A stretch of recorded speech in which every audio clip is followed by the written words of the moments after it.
Astaghfirullah. Bismillahirrahmanirrahim. Assalamualaikum warahmatullahi wabarakatuh. Bihamdillahi wassalatu wassalamu ala rasulillah wa ala alihi wa sahbihi wa mawalah wa la hawla wa la quwata illa billahi wa ba'du. Alhamdulillah, di malam hari ini kembali kita bisa melanjutkan kajian Kitab Tauhid, dan sekarang masuk pada bab ke-41, bab tentang ingkar terhadap nikmat Allah Subhanahu wa taala. Bab qaulullahi ta'ala ya'rifuna ni'matallahi thumma yunkirunaha. Bab firman Allah Subhanahu wa ta'ala, mereka mengingkari nikmat Allah tetapi kemudian mereka mengingkarinya. Baik, kita akan baca matannya dulu baru kita jelaskan. Bab qaulullahi ta'ala ya'rifuna ni'matallahi thumma yunkirunaha. Bab firman Allah Subhanahu wa ta'ala, mereka mengetahui nikmat Allah Subhanahu wa ta'ala tetapi kemudian mereka mengingkarinya. Qala Mujahid, ma makna? Berkata Imam Mujahid tentang makna ayat ini, huwa qaulur rajuli hadza mali, ini adalah semua kekayaanku, ini adalah harta kekayaanku, waristuhu an abai, yang aku warisi dari nenek moyangku. Qala Aun ibnu Abdillah, berkata Aun ibnu Abdillah ketika memberikan catatan kepada ayat ini, laula fulan lam yakun kadza. Aun ibnu Abdillah mengatakan, maksudnya mereka mengatakan kalau bukan karena fulan tentu tidak akan terjadi begini dan begitu. Wa qala Qutaibah, dan berkata Imam Qutaibah, hada bi syafaati alihatina, dia mengatakan bahwa ayat ini maknanya mereka mengatakan ini adalah sebab syafaat dari sesembahan-sembahan kami. Wa qala Abu al-Abbas ba'da hadithi Zaid bin Khalid alladhi fihi wa anna Allah ta'ala qala asbaha ibadi mu'minun bi wa kafir, al-hadith wa qad taqaddam. Wa hadha kathirun fil kitabi wa sunnati yadhummu subhanahu man yudhifu in amahu ila ghairihi wa yushriku bihi. Berkata Abu Abbas, maksudnya Syekhul Islam Ibn Taimiyah, setelah mengupas hadis yang diriwayatkan oleh Zaid ibn Khalid yang di dalamnya terdapat sabda Nabi, sesungguhnya Allah berfirman, pagi ini sebagian hambaku ada yang beriman kepadaku dan ada juga yang kafir, sebagaimana yang telah disebut dia sebelumnya. Kemudian dia berkata, hal ini cukup banyak terdapat dalam Al-Quran dan As-Sunnah. Allah mencela orang-orang yang menyekutukannya dengan menisbatkan nikmat yang telah diberikan kepada selainnya. Qala ba'du salafi wa huwa ka qaulihim kanatir rih tayyibatun, kanatir rihu tayyibatan wal malahu hadiqan wa nahwi dzalika mimma huwa jar ala alsinati katsirin.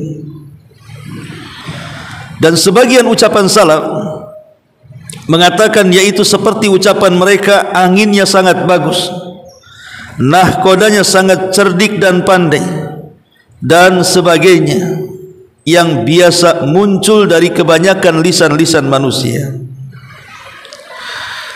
Baik ma'asyiral muslimin wal muslimat rahimakumullah, bab ini menjelaskan kepada kita tentang hal-hal yang bisa merusakkan akidah dan tauhid seseorang. Apa itu? Kekufuran kepada nikmat Allah Subhanahu wa taala. Kita tahu bahawa mengingkari nikmat Allah Subhanahu wa taala adalah bentuk daripada perusakan kepada tauhid. Dan ini ditinjau dari dua sisi.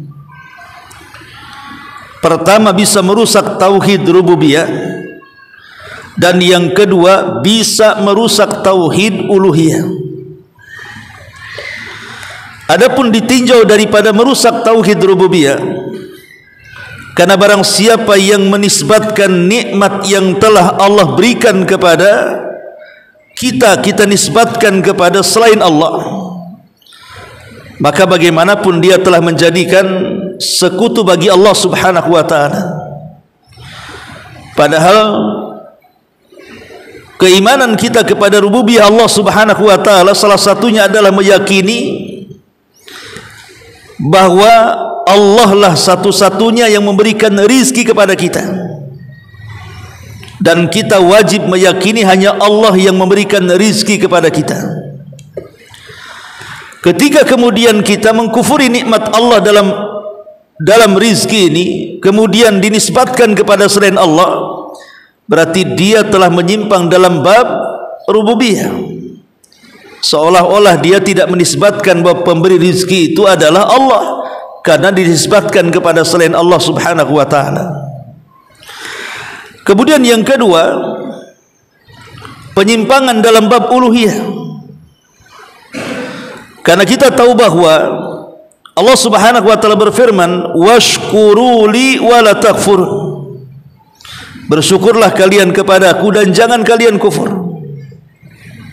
Syukur itu adalah ibadah, dan kufur itu adalah kemaksiatan.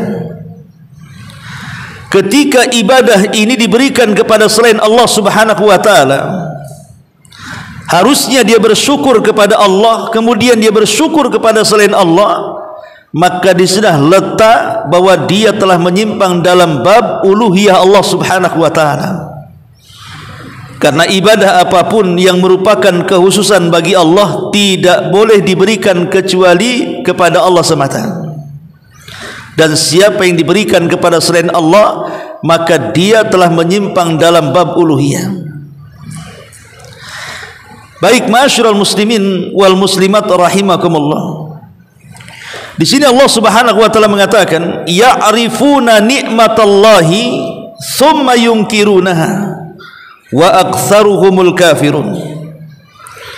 Mereka mengetahui nikmat Allah, tapi kemudian mereka mengingkarinya, dan kebanyakan mereka kafir. Apa makna ayat ini? Sebagian para ulama tafsir mengatakan bahwa kalimat ya'rifuna nikmatallah, mereka mengenal nikmat Allah. Apa nikmat Allah di sini? Penafsiran yang pertama, maksudnya adalah nubuwatun Nabi sallallahu alaihi wasallam, kenabian Nabi kita Muhammad sallallahu alaihi wasallam, bahwa adanya Rasul sallallahu alaihi wasallam itu nikmat terbesar yang Allah anugerahkan kepada kita. Karena tanpa para nabi dan rasul boleh jadi sudah kita tersesat, tidak akan mengenal siapa Tuhan kita dan bagaimana cara menyembahnya. Tapi dengan diutusnya para nabi dan rasul, termasuk rasul kita Muhammad sallallahu alaihi wasallam, ini nikmat yang sangat agung, yang besar, yang Allah anugerahkan kepada kita. Tetapi banyak orang-orang yang mereka mengingkari nikmat ini. seperti yang dilakukan orang-orang musyrik Arab di zaman itu. Mereka menentang dakwah Nabi sallallahu alaihi wasallam, bahkan kemudian menjelek-jelekan Nabi dengan dikatakannya dia tukang sihir, tukang peramal, perangkai syair, pemecah belah, dan begitu seterusnya. Ataupun orang-orang Yahudi Madinah,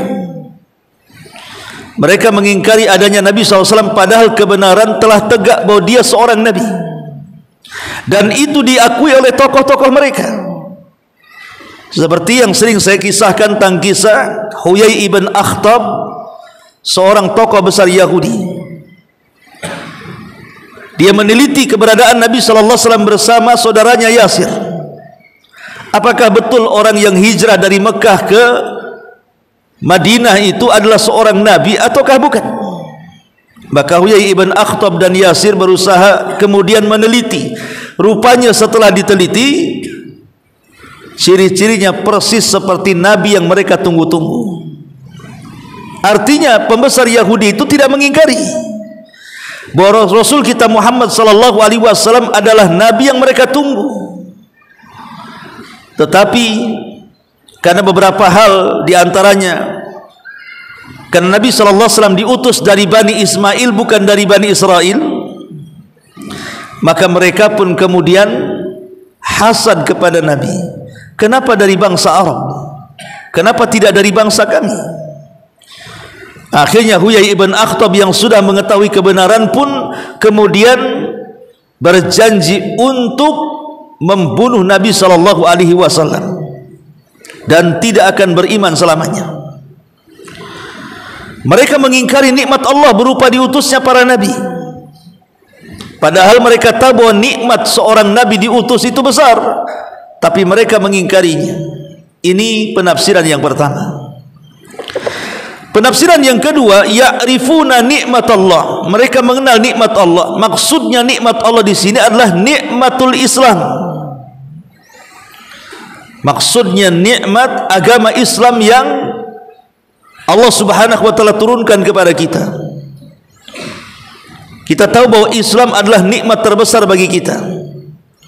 Makanya Allah Subhanahu wa taala mengatakan al-yauma akmaltu lakum dinukum, al-yauma akmaltu lakum dinakum wa atmamtu alaikum ni'mati wa raditu lakumul Islam madina. Pada hari ini kusempurnakan kepada kalian agama kalian, kusempurnakan nikmatku untuk kalian, maksudnya nikmat Islam untuk kalian, dan kujadikan Islam sebagai agama yang kalian redai. Artinya bahwa agama Islam adalah agama yang merupakan nikmat besar yang Allah anugerahkan kepada kita, karena dengan Islam kita mendapatkan bimbingan hidayah.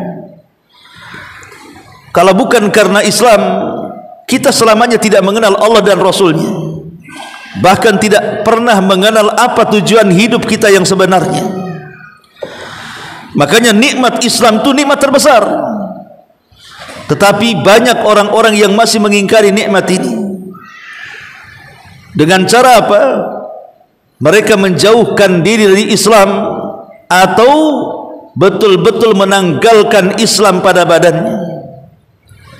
Keluar dari Islam dengan cara murtad, dengan cara yang hina, entah dengan perkawinan kepada orang yang di luar Islam akhirnya ikut murtad, atau karena masalah ekonomi dan begitu seterusnya akhirnya kemudian murtad. Maka orang ini tidak mensyukuri nikmat Allah berupa Islam. Ini penafsiran yang kedua. Penafsiran yang ketiga, dan inilah yang kita maksud dalam bab ini, dan ini adalah pendapat jumhurul ulama, mayoritas para ulama. Maksudnya ya'rifuna nikmat Allah. Mereka mengenal nikmat Allah. Nikmat di sini artinya semua nikmat yang Allah anugerahkan kepada kita, baik berupa sesuatu yang mendatangkan kebaikan atau yang mencegah kita dari kemadaratan. Jadi nikmat yang kita hari ini rasakan itu kan dua macamnya. Ada yang sifatnya mendatangkan kebaikan, seperti Allah berikan tempat tinggal kepada kita, Allah berikan kendaraan kepada kita, Allah berikan kekayaan kepada kita, Allah berikan pangkat, jabatan, kedudukan, ketenaran, popularitas dan yang semacamnya. Itu artinya nikmat dalam bentuk mendatangkan kebaikan kepada kita, atau nikmat dalam bentuk kita dijauhkan dari sesuatu yang memadaratkan bagi hidup kita. Contoh, kita disembuhkan dari penyakit, itu nikmat. Kemudian kita dimudahkan dari kesulitan, itu nikmat. Kemudian kita diselamatkan dari bahaya, itu nikmat. Jadi nikmat itu ada dua macam. Boleh jadi nikmat itu dalam bentuk mendatangkan kebaikan, atau dalam bentuk dijauhkan kita dari madarat. Dua-duanya nikmat dari Allah Subhanahu wa ta'ala. Lah Allah mengatakan ya'rifuna nikmat Allah. Ada manusia-manusia itu, mereka mengenal nikmat Allah.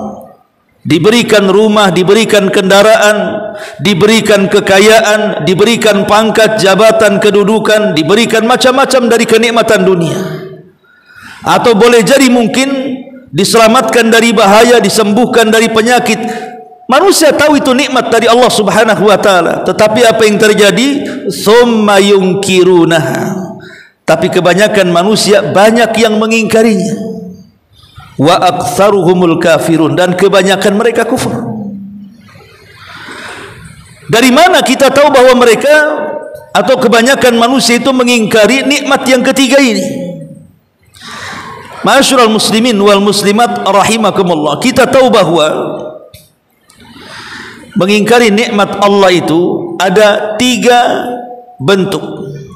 Pertama, dilakukan oleh hati. Maksudnya gimana? Maksudnya adalah seseorang setelah melupakan Allah sebagai pemberi nikmat, kemudian menasabkan nikmat kepada selain Allah. Jadi hatinya melupakan Allah, seolah-olah Allah itu tidak ada. Lah ketika kemudian seseorang kemudian dalam hatinya melupakan Allah Subhanahu wa ta'ala sebagai pemberi nikmat, berarti dia telah mengingkari atau telah mengkufuri nikmat Allah Subhanahu wa ta'ala. Kemudian yang kedua, dengan lisan, seperti yang dilakukan oleh Qarun, di mana Qarun mengatakan qala innama utituhu ala ilmin indi. Qarun berkata, sesungguhnya aku hanya diberikan harta ini karena kecerdasan yang aku miliki. Lisannya Qarun mengatakan apa? Bahwa kekayaan yang dia miliki itu bukan datang dari Allah, tapi karena kecerdasannya. Ini kufur nikmat namanya. Dan ini yang banyak, kufur nikmat dengan lisan. Ya wajar saja saya kaya, saya kan sekolahnya tinggi. Wajar saja saya kaya, saya kan pejabat. Wajar saja saya kaya, saya kan cerdas, dan begitu seterusnya. Ini ucapan-ucapan Qarun, ikhwan. Cuman dalam bentuk bahasa lain, intinya sama dengan Qarun. Kemudian yang ketiga, dalam bentuk perbuatan, dan ini yang paling banyak. Nikmat, mengkufuri nikmat dalam bentuk perbuatan ini, hampir kebanyakan manusia tidak lepas daripada ini. Karena ini adalah umumnya kemaksiatan kepada Allah Subhanahu wa ta'ala. Setiap jenis maksiat itu adalah bentuk kekufuran kita kepada nikmat. Sebutkan maksiat apa saja: zina, khamr, judi, ghibah, zalim, durhaka kepada orang tua, bermasalah dengan tetangga, memutus silaturahim, dan begitu seterusnya. Sebutkan dosa apapun, maka bentuk dosa apapun yang dilakukan, hakikatnya dia telah mengkufuri nikmat Allah Subhanahu wa ta'ala. Karena badan kita ini dari atas kepala sampai kaki bukan milik kita, milik Allah Subhanahu wa ta'ala. Kita ini tidak punya kepemilikan walaupun sehelai rambut, semua milik Allah. Artinya semua badan kita itu titipan Allah, dan ini nikmat dari Allah. Tiba-tiba kemudian kita gunakan badan yang merupakan titipan Allah itu digunakan untuk maksiat. Nikmat mata yang harusnya disyukuri malah kemudian memandang sepandang-pandangnya. Nikmat telinga yang harusnya disyukuri malah mendengar sedengar-dengarnya. Nikmat lisan yang harusnya disyukuri bahkan malah berbicara seomong-omongnya, kaki selangkah-langkahnya, tidak pernah dipilah dan dipilih. Oh, ini yang halal, ini yang haram. Maka inilah 3 bentuk kufur nikmat. Ma'asyiral muslimin yang dimuliakan Allah Azza wa Jalla, sebenarnya kufur sendiri itu ada 2 macam. Ada kufur yang bisa mengeluarkan orang dari Islam, seperti umpamanya kufur juhud, menentang Allah, menentang Rasul, menentang Quran, menentang nama-nama Allah, menentang sifat-sifatnya. Ini bisa keluar dari Islam. Tapi di sana ada kekufuran itu yang tidak mengeluarkan orang dari Islam, lah seperti kufur nikmat. Umumnya kufur nikmat itu tidak mengeluarkan orang dari Islam, tetapi hanya terjerumus kepada kefasikan saja. Tetapi tak jarang juga bisa keluar dari Islam. Tetapi umum, saya katakan umumnya kufur nikmat itu tidak menjerumuskan kepada kufur yang bisa mengeluarkan pelakunya dari Islam. Umumnya hanya terjerumus kepada kefasikan saja.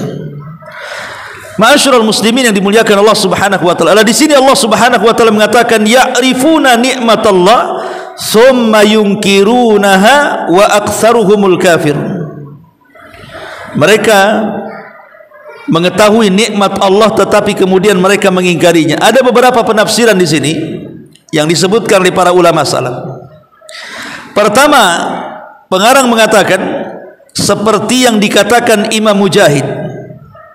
Maksudnya ayat ini adalah seperti seseorang yang mengatakan, ini adalah harta kekayaan yang aku warisi dari nenek moyangku. Kalimat ini kufur nikmat, karena kekayaan ini bukan milik nenek moyang kita, tapi kekayaan ini adalah milik Allah Subhanahu wa ta'ala. Jangan katakan, kalau bukan dulu bapak saya seorang pengusaha, tentu saya tidak kaya seperti ini. Kalau bukan dulu kakek saya ini seorang pejabat, tentu saya tidak mungkin jadi gelandangan. Saya ini wajar kaya karena mereka adalah orang-orang hebat. Kata-kata seperti ini kufur nikmat. Harusnya kata-kata yang benar, kalau bukan karena Allah, kemudian saya ditakdirkan menjadi anak orang kaya, anak pejabat. Jangan pernah menghilangkan kata Allah, walaupun itu hanya sekedar bahasa. Ya. Ma'asyiral muslimin yang dimuliakan Allah Azza wa Jalla. Atau mungkin contoh sederhana, umpamanya antum naik motor di boncengan, kemudian ke jalan raya, tiba-tiba ada lori blong remnya, sopirnya dah gila kan, nabrak apa saja. Kemudian antum yang dibonceng itu rasa-rasanya mungkin tidak akan selamat dari lori ini. Entah kenapa tiba-tiba hampir saja keserempet oleh lori, tiba-tiba kita selamat. Kemudian kita katakan kepada sopirnya, kalau bukan Pak sopir yang hebat, tentu kita sudah terpelanting mati karena tabrak lori. Ma'asyiral muslimin yang dimuliakan Allah Azza wa Jalla, kata-kata seperti ini mengandung kesyirikan, walaupun syirkul asghar, tapi tetap saja syirik di sini. Harusnya dia katakan, kalau bukan karena Allah kemudian keahlian sopir atau keahlian yang membawa motor, tentu kita akan celaka. Itulah bahasa yang benar. Makanya Islam itu juga mengajarkan bagaimana cara bicara yang benar. Jangan sampai pembicaraan kita itu satu kalimat saja menjerumuskan kita ke dalam neraka. Sebagaimana Nabi SAW mengatakan, wa innal abda la yatakallamu bil kalimati la yulki laha balan yahwi sahibuha fi nari jahannam. Terkadang ada seorang hamba mengucapkan satu kalimat tanpa sadar pula diucapkan. Rupanya kalimat itu mengandung kemurkaan Allah. Allah pun memasukkan dia ke dalam jahannam. Lihat, satu kalimat yang mengandung murka Allah cukup menenggelamkan orang ini ke neraka. Maka hati-hati mengucapkan kalimat itu. Jangan sampai masuk kepada kesyirikan. Walaupun syirik kecil, karena sekecil-kecilnya kesyirikan dosanya lebih besar dibandingkan dosa zina, dosa membunuh, dosa judi, dan dosa-dosa besar yang lainnya. Kemudian juga di sini Aun ibn Abdillah mengatakan, maksudnya ayat ini, ya'rifuna nikmatallah tsumma yunkirunaha, mereka mengetahui nikmat Allah kemudian mengingkarinya. Maksudnya adalah, yakni perkataan mereka, kalau bukan karena fulan tentu tidak akan terjadi begini dan begitu. Kalau bukan karena engkau yang memodali saya, tentu saya tidak akan jadi pengusaha. Kalau bukan karena saya yang menolong kamu, tentu kamu sudah jadi gembel.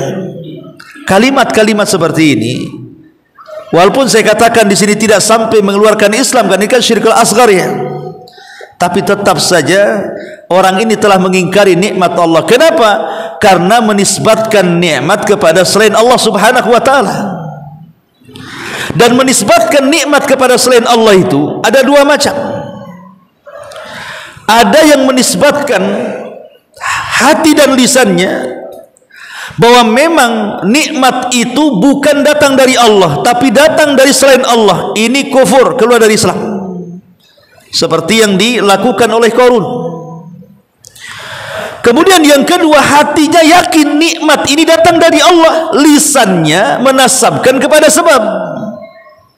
Contoh yang tadi, seseorang yang mau ketabrak selamat, saya yakin yang menyelamatkan saya Allah, tapi kan sebabnya Pak sopir nih.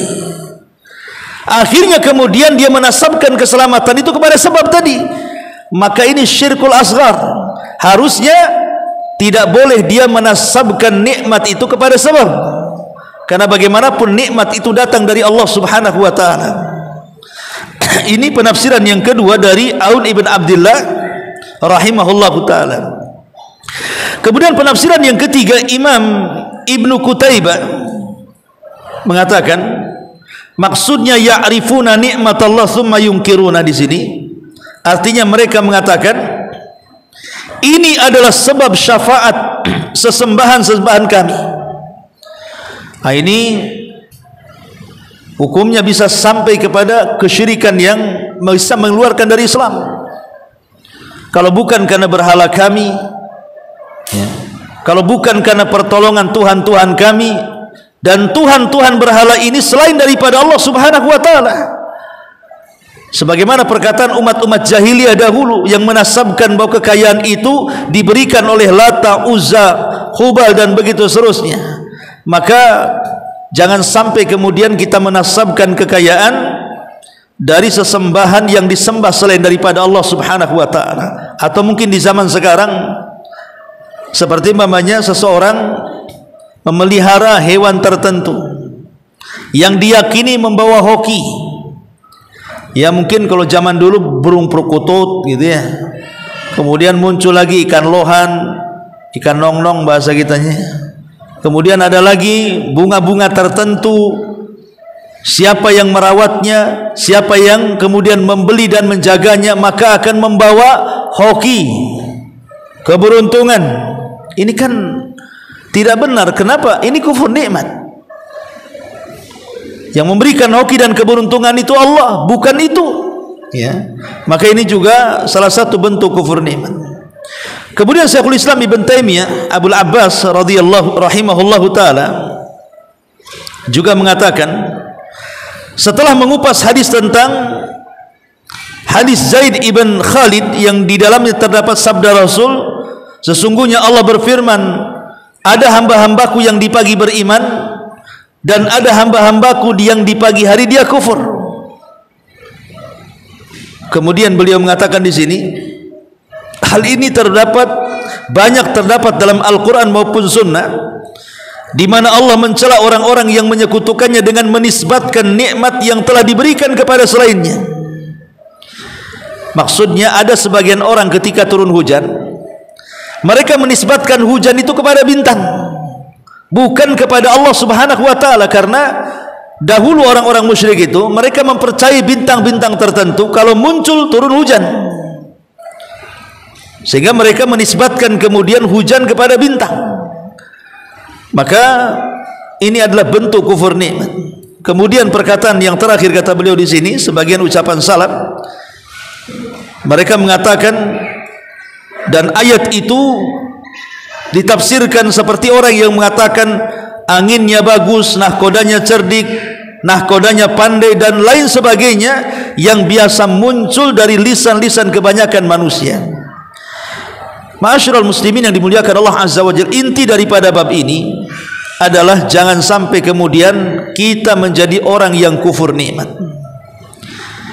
Jadilah orang yang syukur nikmat, karena kufur nikmat itu bagian daripada merusak tauhid kita, dan syukur nikmat itu bagian daripada menyempurnakan tauhid kita.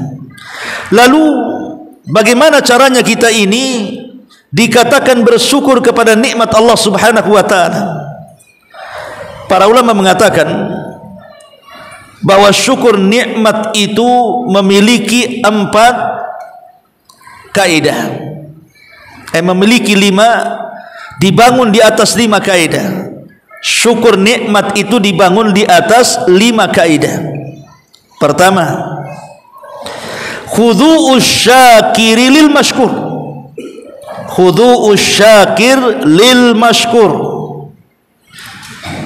Ketundukan orang yang bersyukur kepada zat yang telah memberikan banyak nikmat kepada kita.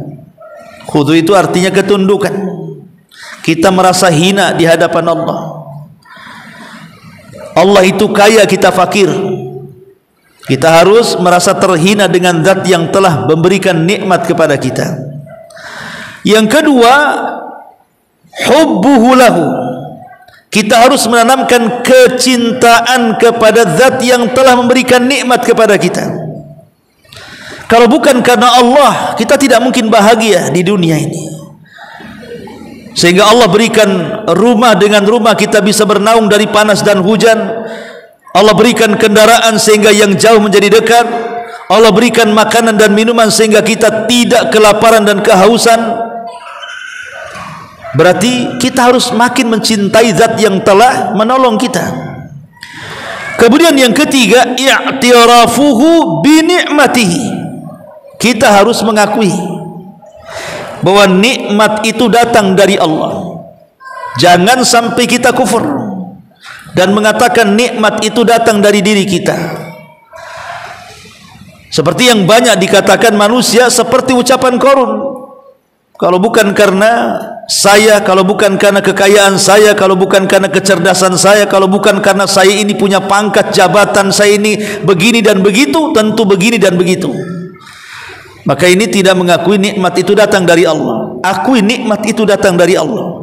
Fama bikum min ni'matin faminallah. Apapun bentuk nikmat yang kalian dapati, semua datang dari Allah. Yang keempat, sana'uhu alaihi biha. Kita harus memuji zat yang telah banyak memberikan nikmat kepada kita dengan menyebut nama-namanya yang sangat indah dan sifat-sifatnya yang sangat sempurna. Kita katakan alhamdulillah kalau mendapatkan nikmat. Kita katakan alhamdulillah ala kulli hal.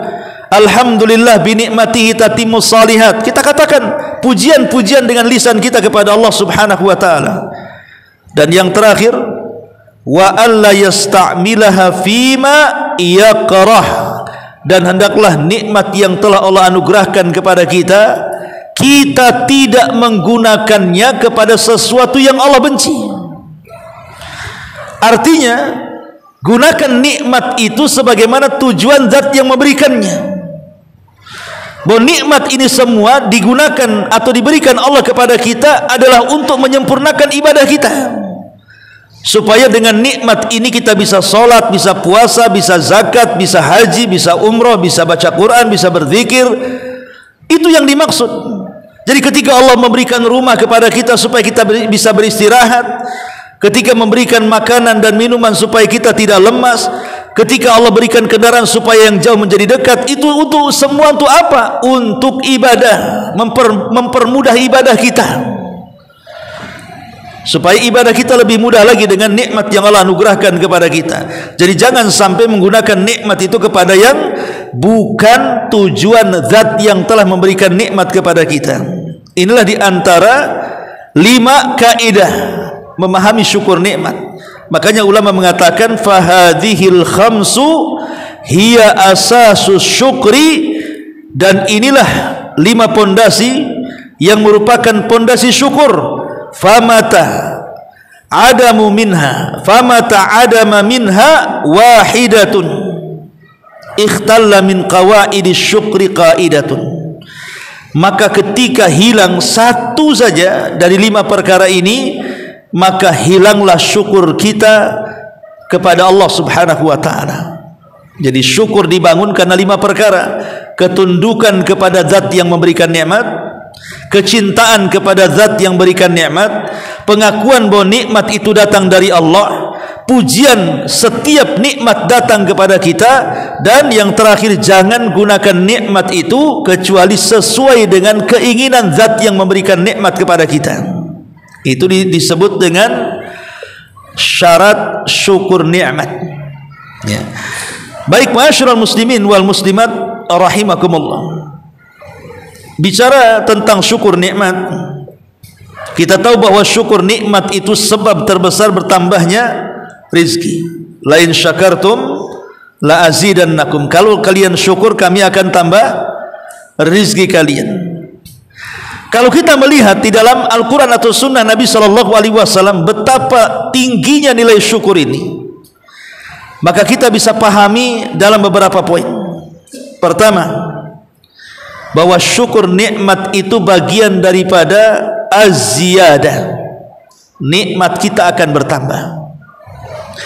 Yang kedua, Allah Subhanahu wa taala memerintahkan para rasul dan orang-orang yang beriman agar kita senantiasa bersyukur. Jadi perintah syukur itu adalah perintah Allah kepada siapa? Kepada para nabi dan rasul dan orang-orang yang beriman.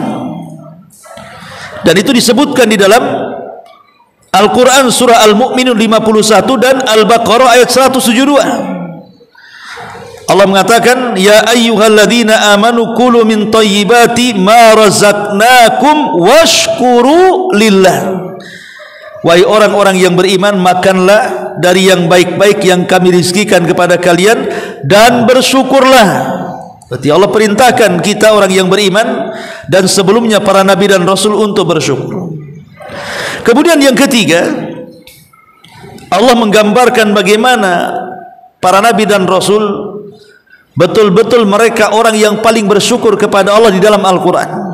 Contoh umpamanya Ibrahim alaihi salatu wassalam diceritakan dalam Quran, inna Ibrahima kana ummatan qanitan lillahi hanifan walam yakun minal musyrikin syakiran li an'umihi. Kalimat syakiran li an'umihi, Ibrahim adalah orang yang paling bersyukur akan nikmat Allah Subhanahu wa taala, menunjukkan bahwa syukur itu sifat para nabi. Syukur itu adalah sifat para nabi dan rasul.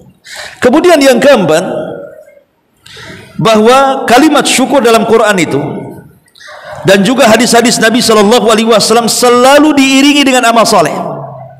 Kalimat syukur itu selalu diiringi dengan amal saleh,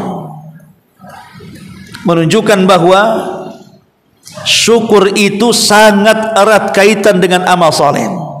Contoh, satu hari Aisyah radhiyallahu anha kehilangan Rasul di sampingnya. Kemudian Aisyah radhiyallahu anha mencari-cari Nabi, rupanya Rasul sedang sholat. Ketika itu entah kenapa tangannya teraba kaki Rasul yang bengkak dan belah, rusak karena banyak berdiri. Maka keesokan harinya Aisyah mengatakan, ya Rasulullah, cukupkanlah yang wajar saja ibadah itu, tidak usah kemudian memborong semua ibadah, sederhanakan ibadahmu. Apa enggak kau kasihan kakimu sudah pecah-pecah seperti itu? Maka Nabi SAW mengatakan, ya Aisyah, afala uhibbu abdan syakur, tidakkah aku suka kalau saya menjadi hamba yang bersyukur? Nabi SAW ketika mengatakan menjadi hamba yang bersyukur, karena apa? Dengan memperbanyak qiyamul lail, salat malam. Jadi hakikat syukur itu adalah ketika kita banyak melakukan amal saleh. Apakah bentuknya puasa, solat, sedekah, zikir, baca Quran? Kalau kita melakukan banyak amal saleh, hakikatnya kita sedang bersyukur kepada Allah Azza wa Jalla. Kebalikannya, ketika kita melakukan kemaksiatan, berarti kita sedang kufur dengan nikmat Allah Subhanahu wa taala. Kemudian juga yang kelima, Al-Quran dan Sunnah menjelaskan tentang akibat kufur nikmat dan fadilah dari syukur nikmat. Allah sering menyebutkan kisah-kisah dalam Al-Quran tentang akibat orang-orang yang tidak bersyukur. Contoh umpamanya kisah Qarun yang sudah saya sindir di awal. Qarun ini ikhwan adalah manusia yang paling cerdas tentang Taurat di zamannya, tapi kemudian dia tergoda dengan dunia, akhirnya menjadi orang yang kaya raya. Setelah kaya raya menjadi orang pertama yang menentang Nabi Musa. Padahal dulu adalah umatnya Musa, tapi setelah kaya menjadi orang yang paling menentang Nabi Musa. Satu hari Nabi Musa alaihi salatu wassalam mengirim utusan untuk mengambil zakatnya Qarun. Maka utusan Nabi Musa datang ke rumah Qarun dan mengatakan, saya diutus oleh Nabi Musa untuk mengambil bagian zakatmu wahai Qarun, keluarkan. Disinilah Qarun mengatakan sebagaimana yang dikatakan Quran tadi, innama utituhum ala ilmin indi, enak saja ku ambil hartaku. Ini kekayaan bukan datang dari Allah, seolah-olah dia mengatakan seperti itu. Tapi ini kekayaan datang karena usahaku, karena kecerdasanku, tidak ada kaitan dengan Allah. Maksudnya Qarun ingin mengingkari bahwa dia bukan lagi di bawah Nabi Musa, mengikuti syariatnya. Dia sudah orang lain yang kufur. Makanya kemudian Allah Subhanahu wa taala menghakimi Qarun dan mengatakan, wa khasafna bihi wa bidarihil arda. Kami tenggelamkan Qarun ke dasar bumi bersama seluruh kekayaannya. Ini akibat kufur nikmat. Ya. Kemudian kisah yang kedua, kisah negeri Sabah. Kisah negeri Sabah diceritakan dalam Al-Quran itu kan luar biasa ya. Bagaimana dahulu pernah ada sorga di Yaman yang begitu indah dan menghasilkan banyak buah-buahan, yang ketika orang meletakkan keranjang di kepala, keluar sudah penuh keranjangnya tanpa harus dipetik buah-buahannya. Dan tidak ada satupun binatang yang kecil maupun yang besar, kemudian yang jinak maupun yang yang liar ada di negeri Sabah itu. Sehingga siapapun yang masuk hutan atau kebun tersebut tidak akan merasakan takut, karena tidak ada buaya, tidak ada harimau, tidak ada gajah, tidak ada badak, tidak ada binatang-binatang yang menakutkan, ataupun binatang kecil. Tidak ada semut, tidak ada kecoa, tidak ada kaki seribu atau apa gitu, nggak ada ya. Jadi memang betul-betul bersih itu kebunnya. Gimana tidak surga? Kalau kita masuk kebun sekarang ini, habis mandi sehat, keluar dari kebun gatal semua. Tetapi negeri Sabah ini negeri aneh. Kalau ada orang yang kena penyakit, masuk ke kebun negeri Sabah, keluar sembuh. Kalau kebun kita masuk sembuh, keluar sakit ya. Jadi negeri Sabah ini luar biasa gitu, karena memiliki hawa yang luar biasa. Makanya Al-Quran membahasakan jannah, surga. Mereka mengikuti syariat Nabi Allah Sulaiman alaihi salatu wassalam. Tetapi seiring kemudian berjalannya waktu, syariat Sulaiman kemudian sudah dilupakan, akhirnya kufur. Mereka terlena dengan dunia. Mereka lupa sumber air yang selama ini menghidupi kebun mereka, dari bendungan Ma'rib, yang ketika itu bendungan kan menggunakan kayu-kayu balok yang gede-gede itu. Mereka lupa mengecek karena sibuk dengan dunia yang mereka kejar, sehingga lupa dengan perawatan tanggul itu. Akhirnya Allah Subhanahu wa taala kirim tikus sebesar kucing. Kalau bahasa kita tikus got ya, tikus yang besar yang segede kucing, yang kalau ketemu kucing mungkin kucing yang lari ya. Jadi tikus-tikus sebesar kucing itulah yang kemudian Allah utus untuk menggerogoti bendungan tadi. Sekali jebol satu kayu, semua jebol, akhirnya banjir melulantakkan negeri yang sangat indah. Tidak tersisa kecuali 3 pohon yang buah-buahannya tidak bisa dimakan. Itu akibat daripada kufur nikmat. Bahkan seorang syekh bercerita, dulu Ethiopia, Afrika kalau bahasa kita, zaman dulu itu negeri yang kaya. Saudi Arabia atau Arab itu dulu negara miskin, negara padang pasir. Tetapi ketika Eropa orang-orang Ethiopia, orang-orang yang berkulit hitam, mereka lebih banyak kufur, banyak kemudian beralih agama, menghambur-hamburkan harta. Akhirnya negaranya menjadi negara miskin. Dan Arab yang dulunya negara miskin, yang orang memandangnya itu negeri padang pasir, tapi ketika penduduknya bersyukur kepada Allah Subhanahu wa taala, sekarang negeri Arab menjadi negeri yang paling kaya. Itulah ketika sebuah negeri itu beriman dan bertakwa dan bersyukur, Allah katakan, walau anna ahlal qura amanu wattaqau lafatahna alaihim barakatim minas sama'i wal ardh. Kalau sebuah penduduk negeri itu beriman dan bertakwa, maka kami akan curahkan berkah yang luas dari langit dan bumi kepada penduduknya. Ma'asyiral muslimin wal muslimat rahimakumullah. Sudah ya. Baik, sampai di sini saja. Subhanakallahumma bihamdika asyhadu an la ilaha illa anta astaghfiruka wa atubu ilaik. Allahu taala alam. Assalamualaikum warahmatullahi